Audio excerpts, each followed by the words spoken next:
Salut mon cracognou. Je suis en train de voir. Yeah. Salut mon cracognou, c'est Stéphane de l'école de Katchaya. Je suis en train de voir. Voilà, donc c'est en live. Là, cette fois, je passe par autre chose que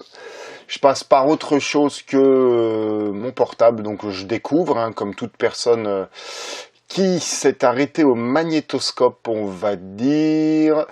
Donc là, pour le moment, je ne sais pas s'il y a quelqu'un.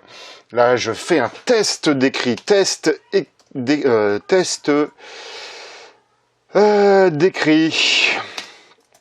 avec une grosse faute. Ouais, carrément, test d'écrit. Ah, Flavien, salut Flavien. Donc, salut à ceux qui nous rejoignent.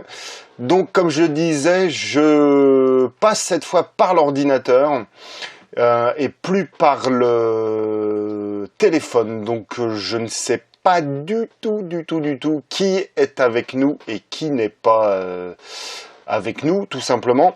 Donc, est-ce que vous m'entendez, les amis, pour ce live? Donc voilà, on va calculer le temps de retour, comme d'habitude. Est-ce que vous m'entendez pour ce live qui, aujourd'hui, on va analyser ensemble une gimmick super connue, toujours dans le but de vous aider à améliorer vos gimmicks, de vous aider à performer, etc.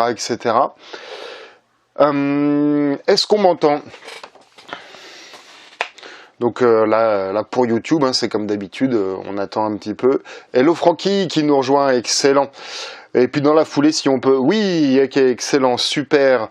Donc dans la foulée, je veux bien qu'on me dise en contact, en commentaire, comment je fais pour voir qui est connecté. Ok, c'est cool. Donc pendant ce temps-là, journaux, les événements, actions, en fait j'ai peur de couper... Allez, je suis un déglingo. Ok, bon, ok, que ça marche. Alors le show continue. Ouais, peut-être que tu ne sais pas trop comment créer ta gimmick, peut-être que tu ne sais pas par où commencer, peut-être que tu ne sais pas quoi faire, peut-être que tu as peur de louper un truc, peut-être que tu as peur de pas faire assez, peut-être que... Bon, voilà, donc voilà, peut-être que tu as essayé, toi aussi, de ton côté, de faire des gimmicks et des choses comme ça, et ça n'a pas été super profitable. Ok, aucune idée, ne me répond Francky. Bah merci, c'est déjà une réponse. Donc qui est là, les amis? Qui est là? S'il vous plaît. Ah, d'accord, donc il y a quelqu'un... Ah ouais, c'est cool, j'ai le... Qui c'est qui m'a fait ça? C'est gentil, ça. Bon, je ne sais pas. Ok, donc il y a toujours un décalage, effectivement, Francky. Tac. Ok, donc vous pouvez me mettre en commentaire, s'il vous plaît, ceux qui sont présents, s'il vous plaît, en live, avant de commencer tranquillou. Moi, nous dit Flavien. Excellent, parce que là on était juste avant là, enfin une sorte de réunion en conversation privée, on va dire. Donc le temps que les gens reviennent. Ok. Bon, bah, c'est pas grave. Ok. Qu'est-ce que vous connaissez? Alors Francky, oui, big décalage. Ouais, le décalage, en fait, c'est comme d'habitude, tout simplement. C'est comme d'habitude, tout simplement. Ok. Quel est votre gimmick préféré? Quel est votre gimmick préféré? Votre gimmick de catch préféré? Celle qui, pour vous, a... Alors, je reformule. Celle qui, pour vous, a marqué plus le business du catch. Le business du catch. J'entends par business parce que donc effectivement c'est notre passion à tous, le catch, c'est sûr, c'est certain, mais c'est aussi du show business. Et donc Notre but, c'est toujours, c'est évidemment d'être vu sur le ring, c'est d'être vu par un maximum de personnes, et puis, si possible, moi j'invite à ceux qui veulent en faire leur métier, d'en faire leur métier, tout simplement. Qui est pour vous l'un des catcheurs, des gimmicks qui a le plus marché, qui a le plus défoncé le business? Salut, bonsoir Pierre. Triple H nous dit Frankie. Ok, qui c'est qu'il y a d'autres comme Triple H? Ouais, Bankable, c'est vrai, ouais. Qui d'autre qu'il y a eu comme star incroyable dans le catch qui a révolutionné le business? Salut Gabriel, bienvenue. Donc pour ceux qui nous rejoignent, on va John Cena, ouais, pas mal, absolument. Qui d'autre? Je parle de The Undertaker, nous dit Rémi, absolument. Mais je parle d'une grosse révolution. Hein. Il y a eu un avant, il y a eu un après, quoi. Pierre Rebel, The Undertaker en gimmick original, ça absolument. The Undertaker, l'un des premiers. Ouais, l'un des premiers, ouais. Pour vraiment être juste, attends, tac, The Undertaker, Stone Cold, nous dit Gabriel, Shawn Michaels, nous dit Frankie, Mick Foley, bon alors ça tu me prends par les sentiments, Mick Foley, énorme en gimmick, Mick Foley. L'un des premiers, pour répondre à Flavien, en termes de personnages qui changeait, on va dire, gimmick autre que le lutteur en slip, torse nu classique, c'était, justement, ça va faire la liaison, c'était Hulk Hogan, qui lui-même avait repris ce style-là à un avant-gardiste et malheureusement un illustre oublié, enfin tout au moins pour ma part, un avant-gardiste, et comme tous les avant-gardistes, il a été oublié tout simplement. Mick Foley avec ses 3 gimmicks, ouais, par exemple, Mick Foley, ouais, lui c'est carrément un don quoi qu'il avait. Il y a eu un match ou des matchs, je ne sais plus, où il avait enchaîné les 3 gimmicks d'un coup dans un même show. Macho Man, yeah. Et donc tout ça, donc vous m'avez parlé de... Bon alors Taker il en fait partie forcément parce que c'est un des premiers, mais on m'a parlé de Shawn Michaels, on m'a parlé... Il faisait partie de cette époque-là, Mick Foley, bien que son look Macho Man, je te parlais de Hulk Hogan et tout ça, toute cette culture de catcheur fluo finalement. Toute cette culture de catcheur fluo. Macho Man excellent en promo d'ailleurs. Toute cette culture de catcheur fluo, le public s'en est bouffé pendant 10 ou 15 ans. Hein. Tu peux me rattraper dans la zone commentaire. Hein. Frankie, loupé. Ultimate Warrior, pareil, catcheur fluo, excellent. Pierre Rebel, The Rock, aussi révolutionné les promos grâce à son talent au micro, absolument, qui faisait partie de sa gimmick. Yeah, absolument, la vanne. Et donc, toute cette vague de catcheurs fluo a été démodée. Séverine, salut, Mickey s'excuse, il est au travail aujourd'hui. Eh ben, c'est une bonne maladie. Tous ces catcheurs fluo ont été détrônés par l'homme que l'on appelle, tout simplement, Stone Cold Steve Austin. Stone Cold Steve Austin, qui a vraiment révolutionné le truc, parce que, on va dire, d'un seul coup, donc il se pointait finalement super sobre, hein, tu vois, donc il revenait au slip tout noir, il revenait un look super sobre, et d'un seul coup il foutait un coup de pied dans la fourmilière, et puis avec cet anti-héros audacieux, cet anti-héros qui vulgaire, alcoolique, qui remettait sempiternellement l'autorité du patron en jeu, Stone Cold Steve Austin. Donc d'ailleurs beaucoup de gens du métier, et notamment Vince McMahon le premier, disaient que Stone Cold Steve Austin était une bien plus grosse star que Hulk Hogan lui-même, quoi. Voilà. Donc, est-ce que quelqu'un, avant de poursuivre, voilà, je vous invite s'il vous plaît à partager ce live. parce que c'est important pour nous, c'est un peu notre récompense à nous, voilà, de faire tourner un petit peu l'image de l'école de catch Aya, de partager tout ça à plusieurs, etc., etc. Et donc, avant de continuer, voilà, je bois un petit coup de café. C'est sûr, ouais, nous dit Pierre, ouais, c'est sûr.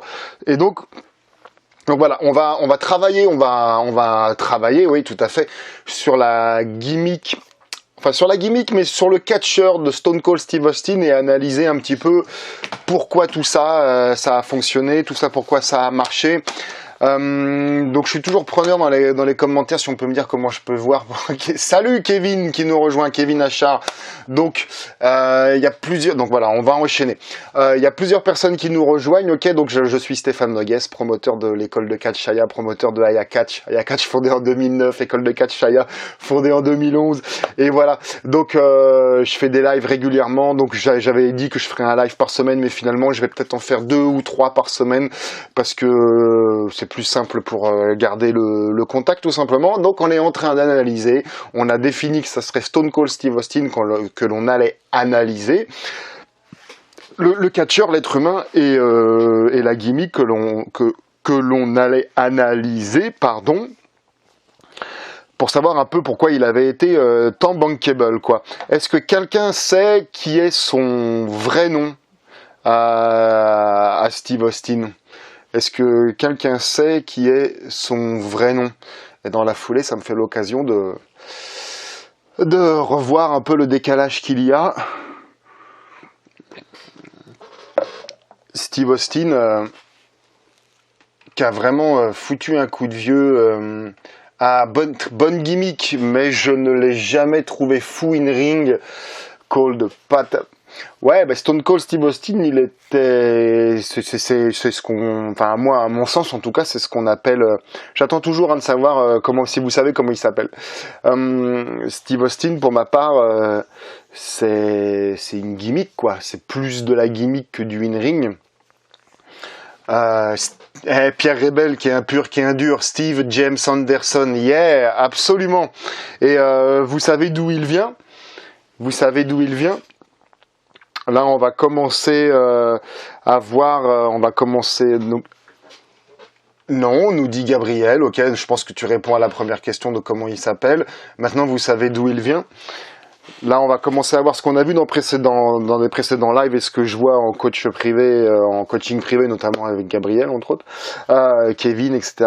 Texas, nous dit Gabriel, absolument, il vient du Texas. Et donc là, on en revient à ce que je dis souvent, servez-vous de votre background hier. Donc il vient du Texas absolument, et puis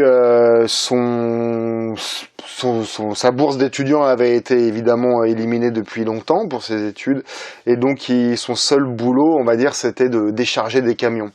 Yes, du Texas, nous dit Pierre, de décharger des camions. Et donc Et donc un jour il va à Dallas voir un show de catch, et puis c'était en vedette, alors peut-être que je le prononce mal, Von Erich. À l'époque c'était Von Erich.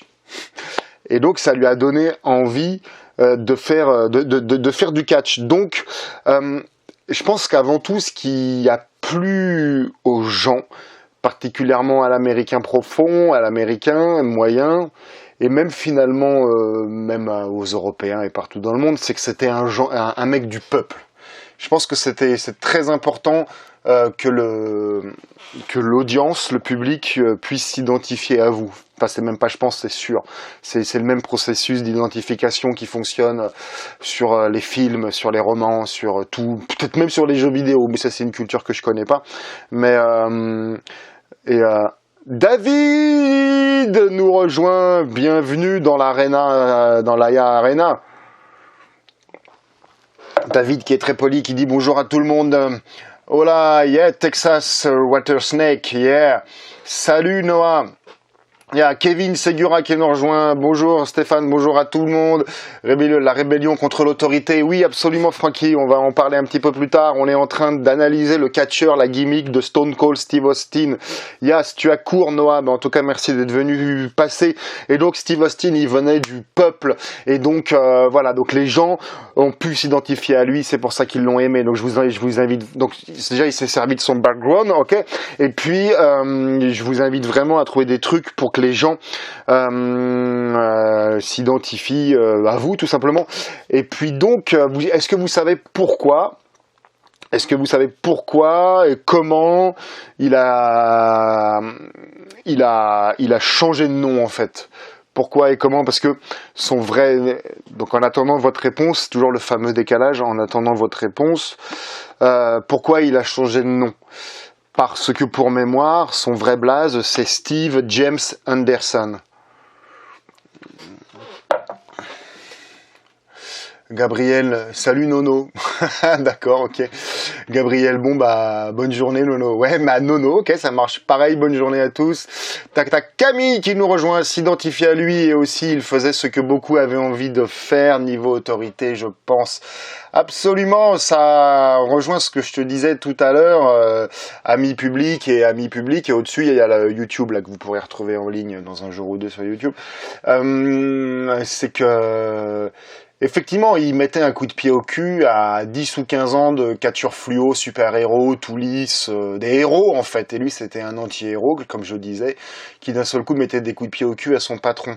Mais là, en fait, on s'attache à la genèse jusqu'à arriver, voilà. Donc, ce qui a fonctionné, c'est qu'il faisait des choses complètement différentes de ce qui se faisait à l'époque, absolument. Il s'est appelé Austin par rapport à la ville du Texas. Yeah, absolutely. Et il y avait un catcheur à l'époque qui s'appelait Steve Dr. Death Williams. Et donc, qui était certainement beaucoup plus en vue que lui à l'époque. Et donc, tout le monde le confondait avec Steve Dr. Death Williams. Et donc c'est pour ça qu'il a choisi de s'appeler Steve Austin à côté.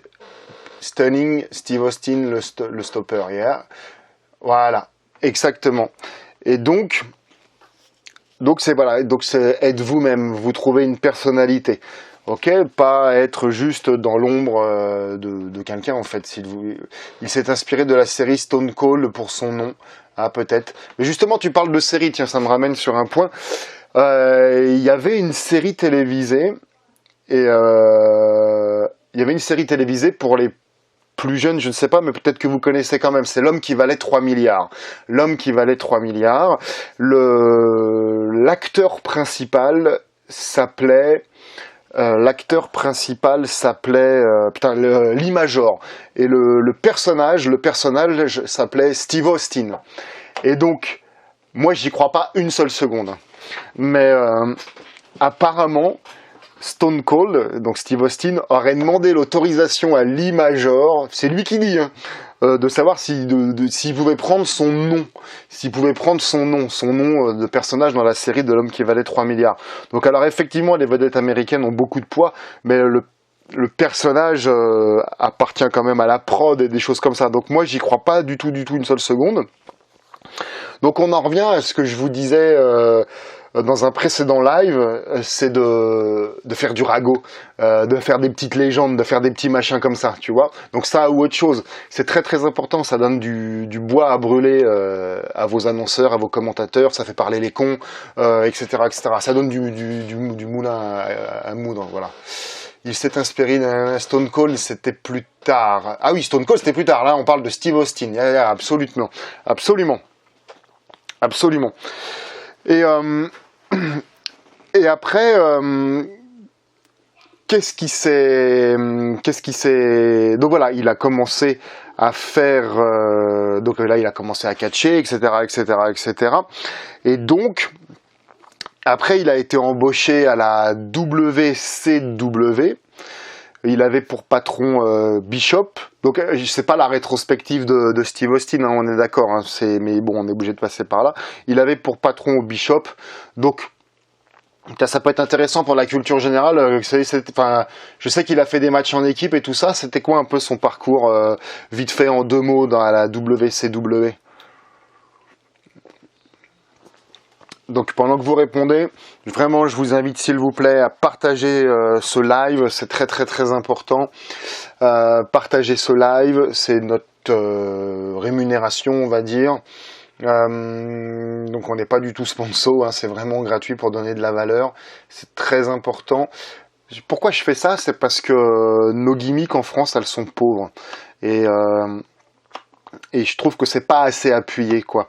Et une bonne gimmick, ça va t'aider à faire du business, à être beaucoup plus booké. Et à faire du business, donc à faire une bonne gimmick, c'est ton fonds de commerce pour vendre ton merchandising, etc., etc. C'est très très important si tu es dans une énergie de métier de carriériste. Alors, qu'est-ce que vous connaissez un peu son parcours à la WCW? Il y est resté 1 an, je crois, de 95 à 96. Bon, si vous savez pas, vous me le dites, hein, j'enchaîne, il n'y a pas de souci. On va pas se prendre la tête. Tac. Bon, bah, tac, tac, tac, tac, tac. Allez, je vais enchaîner, peut-être que ça tarde un peu à arriver. Ok, donc... alors, bon, je vais enchaîner. Ok. Ah non, ok. Il a passé au moins 5 ans. Il y a passé au moins 5 ans, d'accord. Équipe avec Brian Pillman. Yeah. Ok, je vois qu'il y a des purs et durs. Absolument. Et il a été blessé là-bas. Il a été blessé au triceps, je crois. Il a été blessé au triceps. À ce moment-là, en fait, pour faire simple, Bishop, il l'a viré. Bishop, il l'a viré parce qu'il trouvait que... Puis viré par Bishop, absolument, Gabriel. Bishop, il l'a viré parce que Bishop trouvait que il n'était pas bankable. Qu'il n'était pas. Alors c'est pareil, hein, il faut du temps à un bonhomme pour avoir son histoire, pour se remplir, pour avoir du charisme, etc. Et donc là, mine de rien.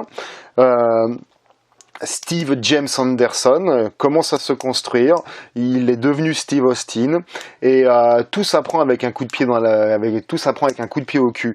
Donc il est blessé, on lui dit qu'il est pas bankable. OK, bah, et donc à ce moment-là, en 95, il a été surtout titré pour le titre US, nous dit Pierre. OK. Et il y a Paul Heyman qui l'appelle en 1995 pour rejoindre les rangs. Il n'est pas resté longtemps à la ECW pour rejoindre les rangs de la ECW. Et là, dans les rangs de la ECW, il s'entraîne. Enfin, je fais du raccourci vraiment. Hein, il s'entraîne beaucoup. Il développe son talent au micro en parodiant Bishop. Et en parodiant Hogan. Et donc voilà, donc la ECW, pour ceux qui connaissent pas, hein, c'est l'antre du hardcore, du badass, des choses comme ça. Et donc la leçon à retenir de ça, c'est que il a su s'adapter, il a su rebondir, il a su profiter des occasions et d'être créatif. Donc c'est très très important. Alors il y a profiter pour profiter positivement, hein. Je te parle pas de manipuler des gens ou de profiter des gens, tu vois, mais il a profité de l'occasion et puis cette frustration, ça lui a certainement en fait, s'il n'avait pas eu, par exemple, hein, je pense, on peut philosopher, s'il n'avait pas eu cette frustration de la WCW d'être viré, tout ça, il se serait peut-être pas autant développé au micro à la ECW, et puis il aurait peut-être pas eu ce charisme, il aurait peut-être pas trouvé plus tard son what, et etc., etc., etc. Donc il faut du temps pour construire un bonhomme, mais néanmoins, toi, c'est une bonne leçon à retenir, à analyser, de toujours savoir s'adapter, toujours rebondir. Rien n'est une fin en soi, hein. La vie c'est fait une carrière, je parlais de carrière, une carrière c'est fait d'adversité, de moments de gloire, voilà, on a été un petit peu coupé, une carrière c'est fait de moments de gloire, d'adversité, de montée, de descente. Ok, il a dû s'adapter et profiter des occasions qui lui étaient données. Alors, Gabi, c'est bien, vous êtes réactif. La vérité, ça fait plaisir. Partagez ce live, s'il vous plaît. Partagez. Tiens, Rémi, tu me mets en commentaire si t'es là, s'il te plaît. Stunning Steve Austin à ses débuts à la WWF, puis Stone Cold Steve Austin quand sa première gimmick a pas marché. Sa première gimmick, absolument, on va en parler. Moment de doute, nous dit Pierre. Moment de doute, nous dit oui, il y a des moments de doute, hein, même en tant que, bon, c'est un aparté, même en tant que promoteur, il y a des moments de doute, hein. Donc ouais, il y a des moments de doute quand t'es catcheur, t'en as énormément, puisque c'est basé sur le bon vouloir de l'amour du public, le bon vouloir de l'amour, enfin des promoteurs ou je sais pas, des gens qui te font travailler, et puis de ton physique, quoi. Et donc, ce que nous dit Pierre, effectivement, donc c'est aux alentours de 95, tu peux me rattraper hein, en commentaire pour les dates, aux alentours de 1995-1996, c'est partagé de mon côté, Stéphane nous dit Kevin Segura, merci infiniment. Partagez, faut que ça profite à tout le monde. Tu l'auras certainement remarqué, on adapte. Merci Rémi, tu peux me tenir au jus, s'il te plaît. Excellent. Il y a toujours un décalage. Ok, ça marche. Hello Nicolas qui nous rejoint. On va enchaîner sur le nouveau point pour ceux qui nous rejoignent. On est en train d'analyser une gimmick connue du business wrestling. Là, on parle de Stone Cold Steve Austin. Donc, on parle de l'homme, du catcheur et de sa gimmick. Ouais, Rémi, tu peux me tenir informé un petit peu, s'il te plaît. Ouais. Et donc, vers 95 ou 96, Stone Cold, il rejoint les rangs de la WWE. Et t'en parlais, Pierre, il y a McMahon qui lui a filé une première gimmick qui s'appelait... Ouais, j'ai préparé mon truc, je le sais. Est-ce que tu te souviens comment ça s'appelait, sa première gimmick? C'est important d'interagir tous ensemble. Cette première gimmick, si tu la connaissais pas, rien que le nom... Cette première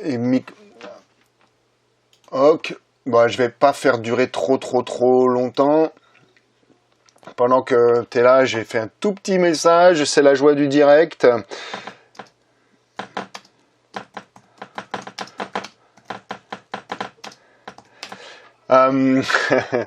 Ringmaster, exactement, Gabriel, merci infiniment. Ringmaster, donc c'est complètement pourri. C'est complètement pourri. Et donc, comme disait Pierre, ça n'a pas du tout marché, cette gimmick-là. Et du coup, il s'est rasé le crâne et il a changé son blaze en s'appelant Stone Cold. Du coup, il s'est rasé le crâne. Ok, allez, du coup il s'est rasé le crâne et il a changé son blaze. Il a changé son blaze en Stone Cold. Donc là, une fois encore, il a réussi à s'adapter, à être créatif. Et il a réussi à s'adapter, à être créatif. Et une fois encore, à être soi-même. Ok ? Et donc, tu vois, on prend la période ECW quand il s'est entraîné au micro. Finalement, il était ironique, il était déjà, tu vois, il parodiait les tauliers, il parodiait ceux qui tenaient la grosse boutique, tu vois. Il était lui-même, il était déjà rebelle. Et là, dès lors qu'il est lui-même, Stone Cold, sois toi-même. Oui, alors il y a tout à fait, il y a Rémi qui me dit il y a un décalage de ouf. En tout cas, il l'a pas associé à Ted DiBiase. C'est une super question, Kevin. Il me semble, quelqu'un peut nous répondre en commentaire si McMahon avait associé à Ted DiBiase notre ami Stone Cold. Alors, les amis, on a 5 partages pour le moment. Là, on va rentrer dans le lourd du sujet. S'il vous plaît, je voudrais 10 partages pour continuer. Ringmaster à la WCW, nous dit Nico. Alors, est-ce qu'on l'a associé à... Ah, Pierre nous dit si, mais plus tard. Donc, il l'a été... D'accord. Ok, ça marche. Ouais, donc Kevin, ouais, c'est ça. Donc, il a été associé à Ted DiBiase, mais plus tard. Pas au début, oui, absolument. Ok, s'il vous plaît, je voudrais 5 partages de plus, j'en fous. En tout, il m'en faudrait 10, s'il vous plaît, pour continuer. Stone Cold, pour la petite info, dans le monde anglophone, c'est une expression qui veut dire quelqu'un de très très méchant. Excellent, merci pour la culture générale. Nico, Stunning, Steve Austin, voilà, hier. 6 mai plus tard. Moi, je l'ai partagé. Merci, mon Pierrot. Excellent. Ok, il nous en faut 10. On va rentrer dans le gros du sujet. Moment de silence. Et c'est là, à partir du moment qu'il a eu une énorme pop, j'en parlais au début du live, parce que ce personnage d'anti-héros audacieux, grande gueule, alcoolique, qui défie son patron, en fait, il faisait ce que tout le monde rêvait de faire, en fait. Il faisait ce que tout le monde rêvait de faire. Et comme je te disais, McMahon, il disait lui-même que Steve Austin était une bien plus grosse vedette là dans l'histoire finalement que Hulk Hogan lui-même. Merci Flavien pour le partage, c'est très très gentil. Kevin Achard a partagé, excellent, excellent, excellent. Donc il faut que tu réfléchisses aux attentes que peut avoir ton public, ton audience. C'est très très important, ça va être ton fonds de commerce. Il faut que tu réfléchisses aux attentes de ton public. Il faut que tu répondes à une demande, tu vois. Et lui, il a pris le contre-pied, c'est ce que je te répète en boucle, mais une information est assimilée si elle est répétée au moins 3 fois de façon différente. Ben là, je te le redis pareil.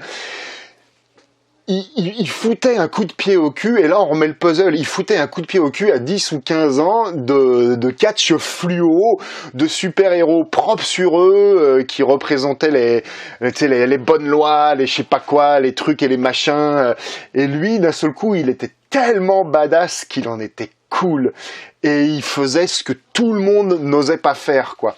Donc il faut que tu réfléchisses à un angle d'attaque qui puisse plaire aux gens. Moi je suis persuadé, l'année dernière, quand je suis pas là pour parler de ça, mais j'y touche juste un mot, l'année dernière, quand les gilets jaunes ont explosé, je suis persuadé qu'il y a un mec qui serait pointé en gilet jaune, il aurait eu une gimmick de ouf, il aurait vendu du merch de ouf. Il faut que tu trouves un angle d'attaque où les gens peuvent s'identifier à toi. Je te fais un tout petit aparté. Bon, j'ai pas mon t-shirt là. Tu sais, peut-être... Ah, on est à 9 partages, les amis. Il m'en faut 10. Il m'en faut 10. Yeah, Yann, salut. King of the Ring 93, le tournant de sa carrière. Yes. Damien, bonjour de la Belgique. Merci. Voilà, on était coupé. Merci, Damien. Il faut que je te disais, et je vais continuer, il faut que les gens puissent s'identifier à toi, trouver un angle d'attaque pour s'identifier à toi. À titre d'exemple, peut-être que tu sais, j'ai été cinéma cascade, et puis le catch, évidemment. Et j'ai toujours un pied dans le cinéma cascade, j'ai une gimmick un peu funny, un peu marrante, où c'est un loser qui s'appelle Bruce No, son idole c'est Bruce Lee, ok, ça marche. Donc, moi, j'ai un petit succès avec cette gimmick-là auprès des gens qui sont concernés, tu sais, donc j'en parle rarement, je l'amène rarement dans le catch. Ok, c'est des gens qui sont comme moi, qui ont mon âge, plutôt la quarantaine minimum, et ce sont des gens qui, en général, tu vois, collectionnent des objets poussiéreux, comme ça. Mais là où ça leur permet, où le personnage de Bruce No leur permet de rêver, c'est que le Bruce No, lui, il va sur le terrain. Toi, si ces films-là, ils sont faits en Chine ou en Thaïlande, et ben Bruce No, il va en Thaïlande sur les lieux du tournage. Ok, donc ça les fait rêver. Donc ils s'identifient au mec qui va, eux, alors qu'ils aimeraient y aller. On en revient à Stone Cold, qui s'identifie, qui met un coup de pied au cul à son patron, alors que tout le monde rêve de le faire. Tu vois, il faut que tu trouves un angle d'attaque Yes, Gabriel, yes, yes, yes. Il faut que tu trouves un attaque qui prenne le truc. Et effectivement, on en vient à ce que tu dis, Gabriel, le 3.16. J'adore ton personnage de Bruno. Merci, nous dit Kevin. Merci, c'est très, très, très gentil. Merci, c'est très, très gentil. Donc, je sais pas, Kevin, on va dire, t'as 20, 25 ans, peut-être que t'adores, donc c'est très cool. Mais le gros du public de Bruno, et je m'arrête sur Bruno, le gros du public de Bruno, c'est des gens qui ont au minimum mon âge, parce que donc ils s'identifient aux mecs qu'à leur âge, on va dire, au minimum, et il aime la même chose qu'eux, et il fait ce que eux ne font pas. Voilà, tu vois, c'est ça. Voilà. Donc tu comprends l'idée. Nico, Bruce Yes, Bruce Lee, Bruce Lee pas, ok, ça marche. Allez, on retourne sur du catch, bien que Bruce No fait un peu de catch. Bon, arrive, je ne sais plus en quelle époque, on est encore à la WWF. Ouais, alors je reviens sur le point d'avant, faut que tu trouves un truc, donc il faut être créatif une fois encore, t'adapter et être créatif, et donc il faut que tu penses business, c'est très très important. WWF, et il y a le comeback de Jack Roberts, c'est ça, hein, de Jack Roberts, qui était à l'époque Jack Snake, je sais pas quoi, qui avait déjà eu des gros problèmes d'alcool, il me semble, et il faisait un comeback. Et il était revenu en super cato, machin, parce qu'il était réellement pratiquant et tout ça, devenu super cato, réellement pratiquant et tout. On en revient à ce que je te disais dans des précédents lives, sers-toi de ton background. Hein, McMahon, il n'a pas arrêté de se servir des backgrounds, du passif des gens. Ok, on est arrivé à 10 partages et c'est cool. McMahon, il s'est beaucoup servi du passif des gens, il s'est beaucoup servi aussi des storylines, des histoires personnelles des lutteurs. Jake the Snake Robert, yeah. Donc là, il fait le comeback à la VVE avec une gimmick qui était tout le temps en train de prêcher, etc. Super pratiquant. En disant Jean, chapitre 3, verset 16, etc. Là-dessus, il y a Stone Cold qui l'invective ou je sais plus quoi, à quel événement, tu peux nous dire en commentaire. Camille adapte Survie Overcome, yeah. Et donc il y a Steve Austin qui se pointe, ouais, mais tu pries, tu racontes tes trucs, tu lis ta Bible, blablabla, mais ça te mène nulle part, t'as plus rien à faire à la WWF, tu parles de comment ça s'appelle, de spams, tu sais, les prières, tu parles de spams, tu parles de Jean 3.16, ça a été coupé, je recommence, tu parles de Jean 3.16, Austin 3.16 dit je suis là pour te botter le cul, tac, paf, et c'est de là en fait que c'est venu, son truc là à 3.16 dans le dos. Petit Gourou nous rejoint King of the Ring 96 et c'est de là que c'est venu son truc, voilà. Donc ce que je veux dire, c'est que il faut, là aussi, il a rebondi sur une occasion, il a rebondi sur un truc, ça a marqué les esprits. Le but, c'est de marquer les esprits aussi. Ça a marqué les esprits et là c'était parti. Hein. Je crois qu'il a dominé le truc jusqu'en 2001, il me semble, hein, de 98 ou 97 à 2001. Hein. L'attitude era et là c'était parti. Donc voilà, ouais, Spom, Nicolas, moi j'adore la gimmick de Ted DiBiase et son rire fabuleux, sa catch phrase Everyone body got a prize. Les Québécois avaient une gimmick de ouf. Les promos dans les années 80 étaient d'enfer. Ouais, j'en parle souvent, les promos de Randy Savage, là en coaching avec les élèves du coaching privé, là on a vu les gimmicks, maintenant on commence à travailler les promos et vraiment je vous invite les gars à travailler les promos. Voilà, on apprend les constructions de promos et tout ça. Pour ceux qui l'ont fait avec moi il y a quelques années, ça a évolué. Son discours après avoir battu le final de King of the Ring dans Austin remporte le 4e édition. Absolument Pierre, absolument c'est ça. Plaquer le flambeau de The Rock. Yes, c'est ça. Donc c'est voilà, si on devait récapituler, c'est trouver un angle d'attaque où les gens peuvent s'identifier à toi. Steve Austin, lui, il vient du peuple. le Texas profond, donc les gens peuvent s'identifier à lui. Il a su toujours s'adapter pour y mettre sa personnalité, sa touche, et l'histoire l'a prouvé. Dès qu'il a voulu faire autre chose, notamment Ringmaster, ça a pas fonctionné. Cette petite clin d'œil que je faisais au ragot là par rapport au Steve Austin, l'homme qui valait 3 milliards, que soi-disant il a demandé la vie, etc. Donc c'est toujours intéressant de trouver des rumeurs, de trouver des petites rivalités, des petits machins pour faire parler les cons, pour donner les commentateurs, donner de la matière, etc., etc. Toujours s'adapter, toujours rebondir, toujours profiter d'une occasion pour marquer les esprits et être créatif. Ça, c'est très, très, très important. Et c'est très très important et c'est pour ça que justement pour aider ceux qui veulent aller plus loin, je propose les coachings personnalisés. Pour le moment là c'est fermé. J'ai mis en zone commentaire en dessous le mail là si tu veux réserver ta place pour le mois de mai. Est-ce que vous avez des questions? Je prends un avance avec le différé. Je prends l'avance avec le différé. Si vous avez des questions sur n'importe quoi, vous le mettez en zone commentaire. Et donc voilà, tu peux réserver ta place pour du coaching pour le mois de mai. Et au cas où, tu peux juste avoir, là, il y a le lien encore en dessous, juste une petite formation tranquillou gilou pour te guider. C'est un PDF pour te guider, pour créer ta gimmick. C'est en 12 points, c'est comme une interview, tu réponds à tes questions. Et ça démarre de ton nom, ton poids, et ça va jusqu'à tes finishers. Donc voilà, au cas où, je vais te le remettre là. Sinon, si tu as des questions par rapport au coaching, tu peux me faire là. Mais sinon, si tu as des questions par rapport au gimmick qu'on était en train de parler, ça c'est mon mail perso.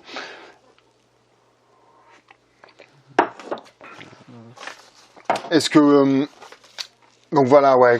Parce que ensemble, en fait, on voit comment créer ton personnage, son passé, son présent, son futur, tous les trucs à connaître. Est-ce que tu as des questions par rapport... quel autre gimmick tu voudrais qu'on travaille ensemble là en live?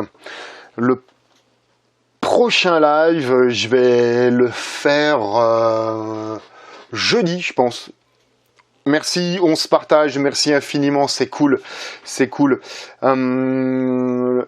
Quel autre sujet, quel autre gimmick tu voudrais, quel autre sujet tu voudrais qu'on touche en live ensemble? Waouh! Est-ce que cet événement en 96 aurait inspiré tous ceux qui n'étaient pas fluo? Est-ce que quelqu'un peut répondre à cette question de Pierre dans la zone commentaire? Est-ce que cet événement en 1996 aurait inspiré tous ceux qui n'étaient pas fluo? Ouais, bonne question. Parce que là, après, peu de temps après, on rentre plein pot dans l'attitude era et là, de toute façon, on le voit déjà, ça commence. Comment il manque de respect à Jake Roberts, qui est plein pot, qui sort de cette époque fluo. La gimmick de CM Punk. Ah oui, c'est pas mal ça. C'est pas mal. On va étudier ça. CM Punk, c'est pas mal ça. C'est pas mal. Parce que je pense que on a tous plein de... Il y a un décalage d'1 minute 30, nous dit Pierre. Ok. Je pense qu'on a tous à apprendre et à s'inspirer de ces mecs-là. Et donc, voilà. Alors, en attendant, j'attends vos réponses, j'attends vos questions au cas où. Donc vraiment, je dirais que le point le plus important, c'est de trouver l'angle d'attaque sur lequel tu peux trouver pour que les gens s'identifient à toi. Ouais, un autre champion du peuple, nous dit Pierre. Alors, il peut y avoir une Triple H, ouais, ça marche. Un autre champion du peuple, après, il peut y avoir une déclinaison importante, parce que... Bon, champion du peuple, il y a eu The Rock, Il y a eu certainement, tu vois, un peu John Cena. Je crois même qu'ils ont appelé comme ça à un moment Bill Goldberg, tu vois. Donc ça, au bout d'un moment, le mot est un peu prostitué. J'ai pas assez de culture catchesque pour savoir si Santino était vraiment considéré comme un héros du peuple. Mais je dirais que je peux peut-être certainement dire une connerie. Le premier, c'était peut-être Hulk Hogan. Alors Kevin, perso, j'aimerais bien The Rock ou Orton. C'est le cœur qui parle. Ouais, ça marche. The Rock. Écoute, tu sais, moi, je suis dans une optique carriériste, sport spectacle carriériste, donc gagner des revenus avec le catch. Enfin, voilà. Désolé pour les bisounours du catch. Et donc, The Rock est hyper inspirant parce que The Rock, c'est vraiment un winner. C'est vraiment un mec qui se sort les doigts. Non pas que je respecte pas. Enfin, oui, non, je dis des conneries en fait, parce que la Viper, la vipère, oui, je crois qu'il est catcheur de père en fils depuis plusieurs générations. Lui, c'était son père à The Rock.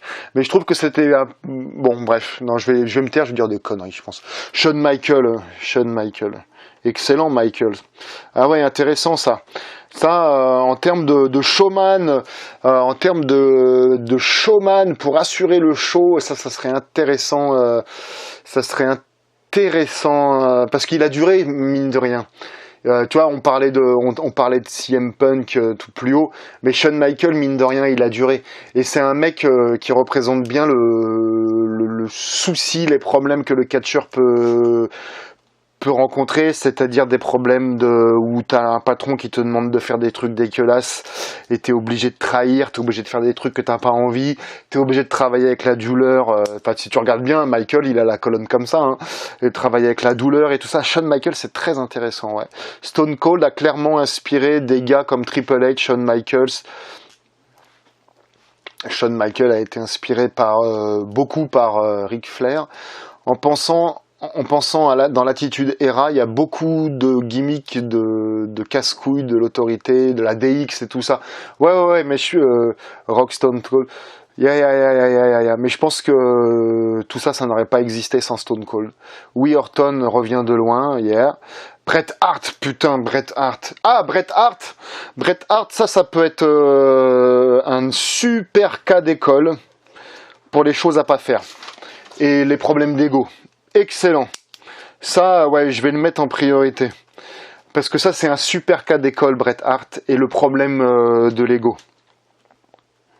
Et les choses à pas faire. Excellent. Donc ça, tout ça, on en parle en coaching perso, parce que le coaching perso, ça va au-delà des gimmicks. Hein, ça va surtout... Tenez-vous prêts quand les affaires vont reprendre, là, quand on va sortir du confinement. Tenez-vous prêts, ayez des gimmicks prêtes, ayez des votes de tout prêt. Chris Jericho comme gimmick hier. The Rock a explosé avec la Legion of Domination, pardon. Je trouve que The Rock est un excellent dans ses promos. Ouais, Yann, absolument. Un mec qui a tenu sa gimmick pendant des décennies tout en restant invisible, c'est Goldust. Ouais, pas mal, Pierre. Tiens, Goldust, ça peut être intéressant, mais moi, je connais pas assez sur lui. Je pourrais me renseigner. Goldust, lui, ça peut être le syndrome. Ça peut être le syndrome du catcheur. Ils y font référence d'ailleurs dans The Wrestler. Goldust, il le dit lui-même. Hein. Enfin, je pense que je t'apprends rien, j'en sais rien. Il est réputé pour aller claquer son cachet du soir en boîte de nuit, lui. Où il était réputé. Et ça, c'est bien con. Ça, on retrouve bien les... On retrouve bien... 11 partages, excellent, merci. On retrouve bien les catcheurs qui réfléchissent avec rien, en fait, quoi. Enfin, certains catcheurs. Ah là, on est encore ensemble pour 2-3 minutes. Écoute, moi j'ai retenu là principalement Bret Hart, Shawn Michael pour le côté chaud. Shawn Michael, côté chaud.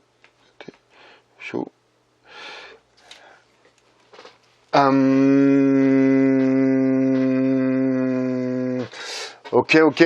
Donc, restez à l'affût pour le prochain live.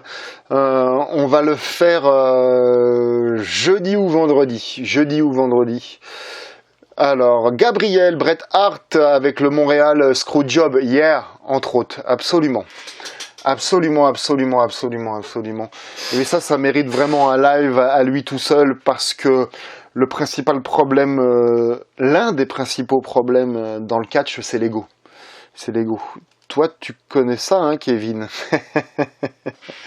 Que penses-tu de Jeff Hardy, nous demande Jordan. J'adore Jeff Hardy. Alors Jordan, peut-être que tu me connais ou que tu me connais pas, je ne sais pas. Moi, j'ai été cascadeur, donc j'ai été cascadeur. Ça, c'est une part. Et mon mentor de l'époque, mon professeur de l'époque, Cannonball, nous faisait étudier des matchs plutôt d'Hulk Hogan, plutôt de choses comme ça. Des trucs, soyons très honnêtes, ça m'ennuyait, c'était vraiment les bases. Les bases, c'est vraiment indispensable, c'est fondamental. Si tu sais pas lutter, ça ne sert à rien d'aller te jeter d'une cage dans une table, tu fais du catch. Bon, alors moi, je préférais mais 1000 fois plutôt le faire. J'ai toujours préféré le faire à le regarder, pour être tout à fait honnête. J'ai toujours préféré faire du catch que de le regarder. Et principalement les matchs d'Hogan qui m'ont jamais passionné, ou du catch à papa. Maintenant, avec un œil professionnel, je les regarde différemment. Bon, bref. Et un jour, au bout de 2-3 ans de training, notre coach Cannonball nous estime prêts. On était cascadeurs simultanément, donc je vais vous faire voir un truc. Donc c'est un match, c'est un table match contre les Dudley Boys. Peut-être que tu vois de quel match je te parle. Il y a Matt Hardy qui arrive, il boite déjà. Il boite déjà. Et les mecs, ils nous font... Enfin, moi, là, quand je vois le match, il vient d'être fait. On est en 1999. Peut-être que t'étais pas né, j'en sais rien. Là, on est en 1999. Moi, j'avais jamais vu ça de ma vie, quoi. J'étais resté sur Papy Hogan, quoi, tu vois. Ah non, non, mais moi, non seulement je peux le faire, mais je veux le faire, ça. Tu sais, les Jeff Hardy et tout ça. Donc, c'est comme ça que j'ai connu les Hardy Boys. J'ai été un grand, grand fan des Hardy Boys, hein, le duo. Et puis, ouais, Jeff Hardy, j'aime bien Jeff Hardy pour te répondre sincèrement. Mais tu vois, par exemple, à l'époque de la TNA, ils avaient fait un match... je pense qu'ils en ont fait plus d'un, pas celui où Jeff Hardy s'est pointé tout bourré, mais c'était Kurt Angle contre Jeff Hardy. Pas celui où il était tout bourré, un autre. C'était tellement ridicule, parce que Hardy, c'est pas un lutteur, tu vois. C'est un performeur, un suicideur, je sais pas ce que tu veux. C'est un mauvais catcheur à mon sens, mais j'adore ce qu'il fait. Bref, voilà pour le truc. Stéphane, si tu veux, pour aider à préparer tes lives, j'ai des DVD, la carrière est nommée précédemment. Merci. Bret Hart avec la WCW, ce fut un échec. Oui, tout simplement parce qu'ils l'ont acheté et puis ils en ont rien fait faire, absolument. Le screwjob de Bret Hart a entamé le début de l'Attitude Era en plus hier. Absolument, c'est là à partir du moment où ça a vraiment dékayfabé tout, quoi. Voilà, on va aller sur la fin. Je laisse au décalage le temps de travailler. On va aller sur la fin, donc reste connecté aux infos. On va se retrouver, si tu veux bien, jeudi ou vendredi. Si tu veux réserver ta place à partir de début mai pour du coaching perso, que ce soit pour ta gimmick, que ce soit pour trouver tes cachets, que ce soit pour préparer tes candidatures à la gimmick, que ce soit pour n'importe quoi d'accompagnement, hein, ça fait 20 ans que je suis là-dedans, donc je peux te conseiller au mieux. Voilà, tu réserves ta place avec par mail là, qui est affiché en dessous, ou tu peux tout simplement librement télécharger ce petit guide efficace pour créer ta gimmick en 12 questions. C'est comme une interview, tu y réponds, c'est hyper simple. Et c'est dans le lien qui est en dessous le live, ou sur YouTube, dans le lien qui est sous la vidéo. Hardy Boys, Dudley Boy et Edge et Christian ont changé les matchs par équipe. Il y a absolument, et je crois que Gabriel, on va finir sur cette belle image, quoi. Merci d'avoir été là. Merci pour les partages. Merci pour votre votre intérêt, votre participation. On va faire plus d'un live par semaine parce que finalement c'est long sans vous. Je veux vous le dire encore, je vous dis au revoir.